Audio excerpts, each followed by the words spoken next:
Mis queridos hermanos, sean bienvenidos a nuestro programa Conociendo Nuestra Fe a través de su canal católico Jesús TV. Como siempre, pues es una dicha, es un privilegio para este servidor de ustedes poder compartir estos programas y de verdad le pedimos a Dios con todo nuestro corazón por todos y cada uno de ustedes que son la razón de ser de estos programas. Si no tuviéramos este selecto auditorio que tenemos, de nada serviría nuestro trabajo. Hoy quiero compartir con ustedes algo muy interesante acerca de cómo la Santísima Virgen María apoyó al magisterio de la Iglesia Católica. Ustedes saben que existen lo que se llaman las apariciones, que en realidad se llaman revelaciones privadas. Revelaciones privadas porque son dirigidas a una persona o a un grupo específico de personas, mientras que la revelación general pues es la revelación para todos, pues. Pero resulta que entre las revelaciones privadas y la revelación en sí que está en el magisterio de la Iglesia, en la Sagrada Tradición y en la Sagrada Escritura, no puede haber contradicción. Y entonces por eso es que cuando hay apariciones, los mensajes se examinan de tal manera que no contradigan o se contrapongan a lo que enseña el magisterio de la Iglesia. Hace algunos años, por ejemplo, apareció una aparición, me parece en los Estados Unidos, donde la Santísima Virgen, pues la famosa Virgen de las Rosas, pues muy conocida y al principio pues todo muy bien, ¿verdad? Que sí, que recen el rosario, que arrepiéntanse, que no sé cuánto.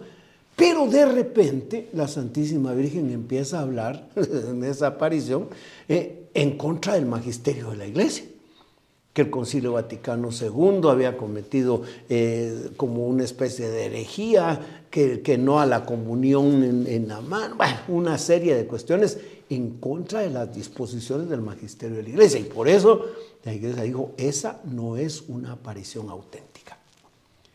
Ustedes saben que el misterio de la Inmaculada Concepción es uno de los dogmas marianos de fe, proclamado, por cierto, por su santidad, el Beato Pío XI, el 8 de diciembre de 1854.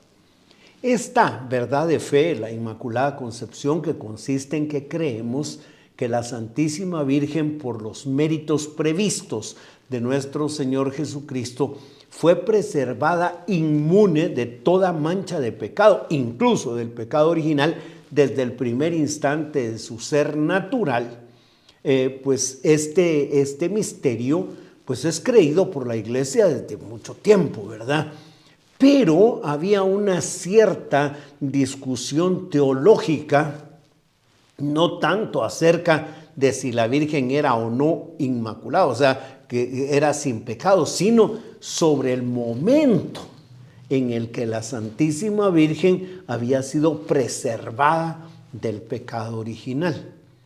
Mientras la escuela franciscana, con el Beato Jan Duns Scoto y otros teólogos franciscanos, sostenía la doctrina de que la Virgen fue preservada inmune desde el primer instante de su ser.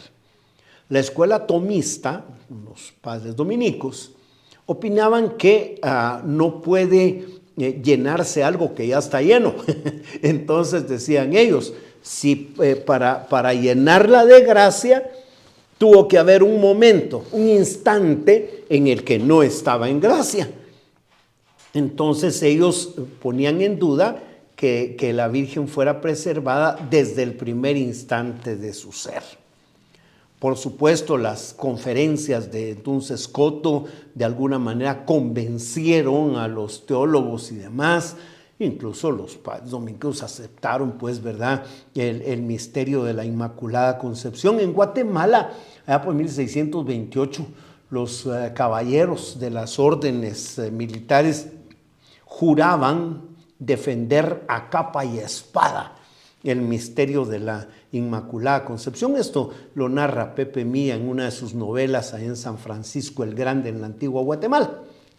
Total, este dogma, este misterio de la Inmaculada Concepción fue proclamado como dogma hasta el 8 de diciembre de 1854.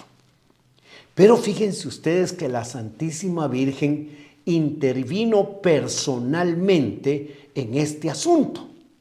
Resulta que en noviembre del año 1830, en el convento, en la casa central, podríamos decir así, de las Hijas de la Caridad de San Vicente de Paúl, en la Rue de Bac, en París, la Virgen se le aparece a una novicia llamada Zoe Labouré, que toma el nombre de Catalina en la congregación, y se le aparece, pues, ¿verdad? Hay un dato curioso. A esta Santa Catalina Labouré le conocían como la hermana del gallinero, porque era la que se ocupaba de las labores más humildes en el convento, y nadie se imaginaba que fuera ella la vidente de las apariciones de la Santísima Virgen.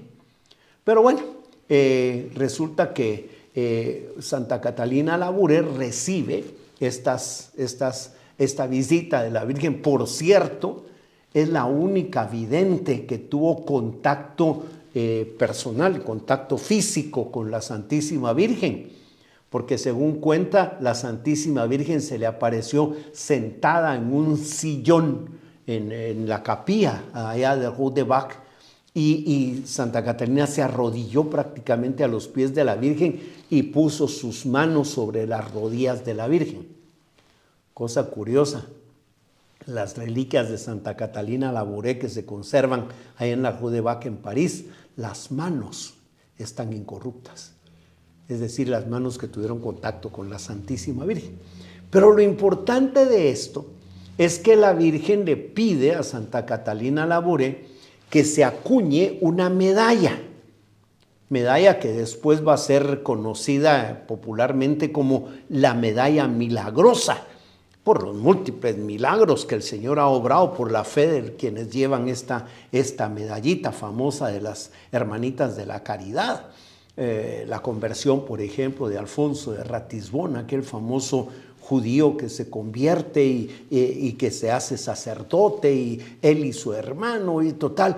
Y bueno, otros tantos milagros, algunos de los cuales podría contarles personalmente, porque cuando se incendió la droguería Cosmos, allá en la Cuarta Avenida, entre 14 y 15 calle de la zona 1, frente a lo que era entonces el Hospicio Nacional, administrado por las Hijas de la Caridad, cuando se incendió la droguería Cosmos, dieron la orden, le pidieron a la municipalidad que concentraran la fuerza del agua en la zona 1 y que para eso cerraran las llaves de otras zonas para que los bomberos tuvieran suficiente agua en el incendio. Imagínense ustedes, una droguería es cosa seria.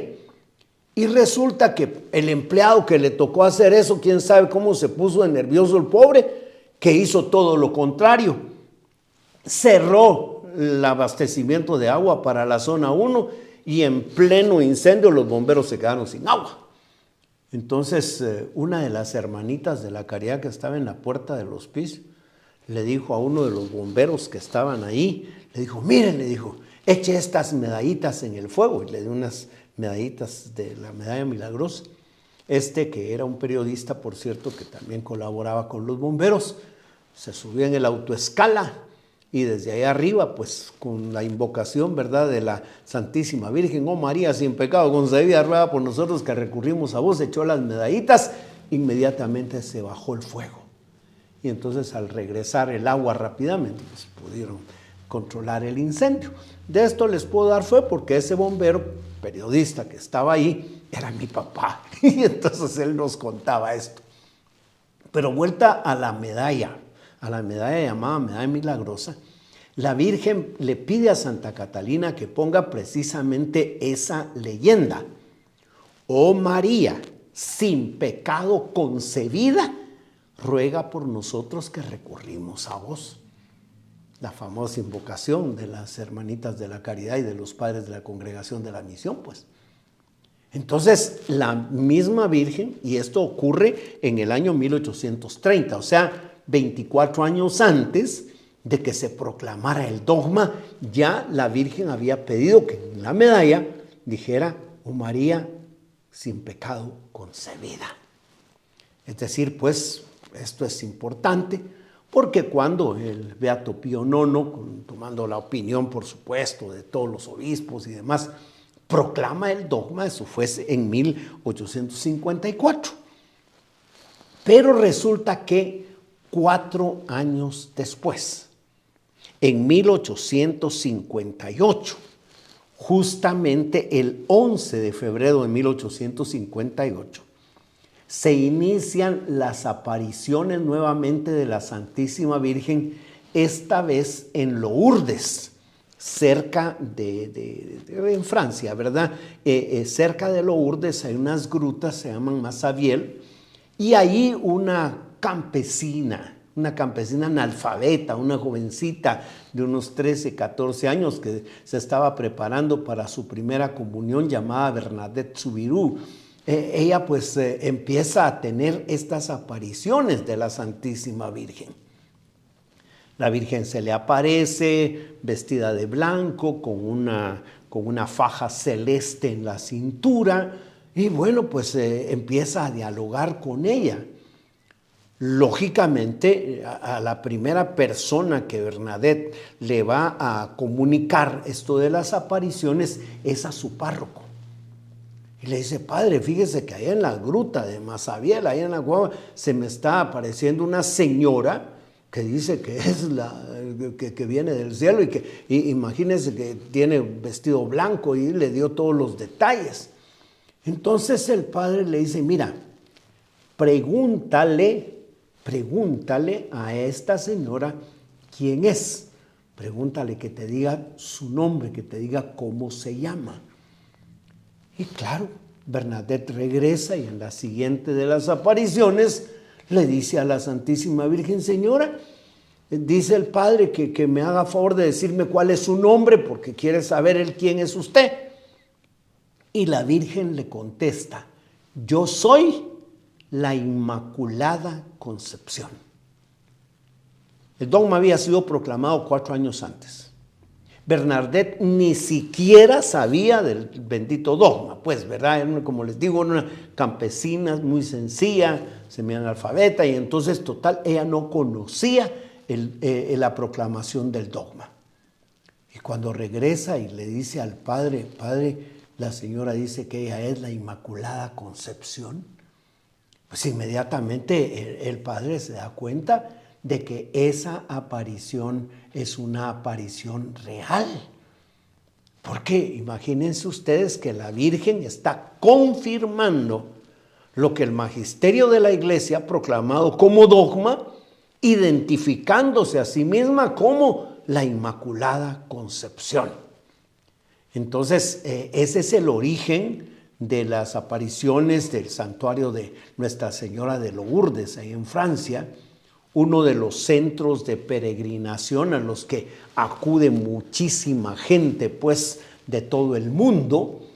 Son famosos las multitudes de gente que se aglomera ahí, y es más, también son famosos las numerosas curaciones, numerosas curaciones que han ocurrido precisamente en Lourdes. Claro, no todas son milagros, pero algunas de ellas sí son evidentemente hechos milagrosos. Hay una historia muy interesante, la del doctor Alexis Carrel. El doctor Alexis Carrel es un científico, es eugenista, es médico, es sabio por los 4 costados, pero se declara a sí mismo ateo. Es decir, él no cree en Dios. Y cuando se entera, pues, de los milagros que están ocurriendo en Lourdes, o cuando voy a hablar de las curaciones milagrosas, inmediatamente despierta en él la cuestión del científico y dice, no, esas son patrañas de los curas y yo voy a ir a ver esto para desenmascararlos. Él dice, bueno, si Dios existe, los milagros son posibles, pero ¿cómo hay una prueba de que realmente Dios existe? Y no hay ningún milagro, dice él, que haya sido analizado científicamente, y entonces eso son patrañas. Pero resulta que este doctor Alexis Carrel, en medio de todo, es un hombre de bien, es un hombre caritativo. Y entonces decide trasladarse al hospital de Lourdes, no tanto con la intención de atender a los enfermos que llegan, cuanto de desmentir el asunto de los milagros. Y entonces empieza a investigar las curaciones que hay, y bueno, si no es porque hay una medicina anterior que posiblemente hizo efecto, que si es una enfermedad psicosomática que solo está en la mente de las personas y que por eso al llegar a Lourdes y todo lo demás se sanan aparentemente. Total, él demuestra, como decimos nosotros, por A más B, ¿verdad?, que todas esas curaciones no son efectivamente milagros.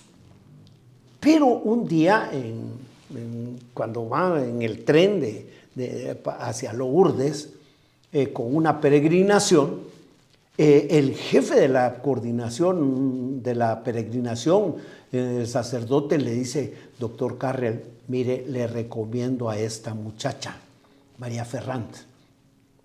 Resulta que era una joven que estaba padeciendo de tuberculosis en grado terminal. O sea, la muchacha se iba muriendo prácticamente de tuberculosis. Y entonces resulta que el doctor Carrel la ve y le dice, mire, esta, quién sabe si llega a Lourdes porque está muy grave. Pues ahí se la encargo, le dijo el padre, ¿verdad? Y entonces llegan a Lourdes. Ya estando en Lourdes, esta María Ferrand va acompañada por su madre. Ella pide que la lleven a la gruta de Masabiel, es más, que la lleven a la piscina donde está el agua milagrosa que brotó, según lo que narra Bernadette, de la cueva donde se apareció la Virgen, y ella pide que la lleven ahí. Y por supuesto que el doctor Carrel y los otros médicos le dicen, bueno, pero ¿cómo va a ser eso? Mire, esta muchacha ahí, lo que va a pasar es que se va a morir en el camino. Pero la mamá le dice, pues mire, esa es su última voluntad, así es que yo lo voy a hacer, ¿verdad? Y entonces llevan a esta enferma, a María Ferrand, la llevan a la gruta, y bueno, pues al meterla en la piscina ocurre lo que se suponía, ¿verdad? Empieza a dar síntomas de hipotermia, se pone cianótica, pero fíjense ustedes que poco a poco va volviendo en sí y se va sanando de una manera total. Entonces resulta que el doctor Carrel es testigo, pues, es testigo de esa sanación que él no logra explicarse. Porque resulta que esta muchacha la ve el doctor Carrel y dice, bueno, esta muchacha tiene los pulmones más sanos que he visto en toda mi vida. Y entonces él empieza su proceso de conversión. Mientras resuenan en la capilla de Lourdes los cantos del Ave, Ave, Ave María, Ave, Ave, Ave María, el doctor medita y dice, Señor, todavía hay oscuridad en mi mente. Todavía no puedo decir que creo en ti, pero las pruebas que tengo son irrefutables. Señor, te pido que me ilumines porque yo quiero creer. Y resulta que el doctor Alexis Carrel se convierte, da conferencias acerca de los milagros de Lourdes, pasa prácticamente el resto de su vida propagando la devoción a Nuestra Señora, Y es uno de los tantos científicos que ante las pruebas que Dios da de su poder, no les queda otro remedio más que convertirse a la fe. Para mí la conversión del doctor Carrel, ese es el más grande de los milagros. Porque convencer a un científico de la existencia de Dios, y bueno, pues es cosa difícil. Sin embargo, hay anécdotas interesantes que nos dicen que los grandes pensadores, los grandes científicos, al final terminan siendo grandes creyentes. Cuentan que Sir Isaac Newton, el descubridor de la ley de la gravedad, pues, estaba orando en un templo en Londres, y al salir de la iglesia se encuentra con uno de sus discípulos, y le dice, maestro, le dice, ¿cómo es eso que un gran científico como usted todavía cree en esas tonterías de estar rezando en la iglesia? Eso queda para las viejas beatas, eso no es para usted que es científico. Y resulta que Newton no le contesta, solo le dice, ven, le dice, quiero mostrarte algo en mi laboratorio. Y lleva a este discípulo suyo al laboratorio donde él había montado una réplica del sistema solar, el sol con los planetas que se movían y todo lo demás.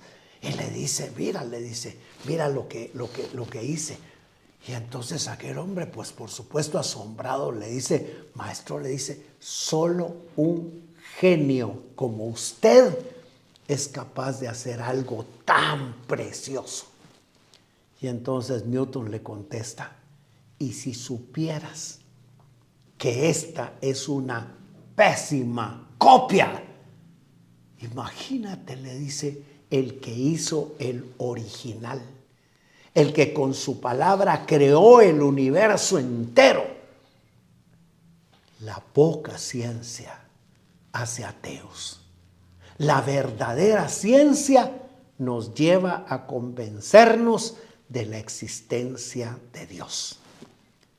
Pues entonces, mis queridos hermanos, como ustedes ven, estas apariciones de la Santísima Virgen, tanto la aparición precedente en la Rue de Bac en París en 1830, ¿verdad?, en la que la Virgen manda acuñar en la medalla la frase «Oh María sin pecado concebida», como la posterior, en 1858, en la gruta de Massabielle, allá en Lourdes, donde ella se identifica a sí misma como la Inmaculada Concepción, apoyan total y plenamente el magisterio de la Iglesia, porque precisamente 4 años antes de las apariciones de Lourdes, el Papa Pío IX proclama como dogma de fe la Inmaculada Concepción de Nuestra Señora. Esta fecha, el 11 de febrero, ha sido instituida por nuestro recordado San Juan Pablo II como la Jornada Mundial de Oración por los Enfermos. Esto seguramente por esas tantas curaciones, algunas de ellas evidentemente milagrosas, que ocurren allá en Lourdes. Es entonces muy propio que nosotros nos encomendemos a nuestra Madre, la Santísima Virgen, sobre todo en su advocación de Nuestra Señora de Lourdes, para pedirle por la salud de los enfermos, que por cierto es una de las invocaciones de las letanías lauretanas. Nos dirigimos a la Virgen como salud de los enfermos, ruega por nosotros. Y entonces también hoy le pedimos al Señor, por intercesión de nuestra buena Madre, la Santísima Virgen María, por la salud de todos los enfermos, porque ustedes saben que estamos viviendo momentos difíciles, enfermedades crónicas, enfermedades epidémicas y tantas otras situaciones difíciles que debemos afrontar. Así es que con todo nuestro corazón le pedimos a la Santísima Virgen que interceda ante su Hijo Jesús, como le decimos en la salve, ¿verdad? Nosotros, los desterrados hijos de Eva, en este valle de lágrimas, le pedimos que ella interceda por nosotros porque sabemos que es clemente, que es piadosa y que nos ama con un gran amor y que siempre está dispuesta, como en las bodas de Caná, a pedirle a su Hijo un milagro para nosotros. Oh María, sin pecado concebida, ruega por nosotros que recurrimos a vos.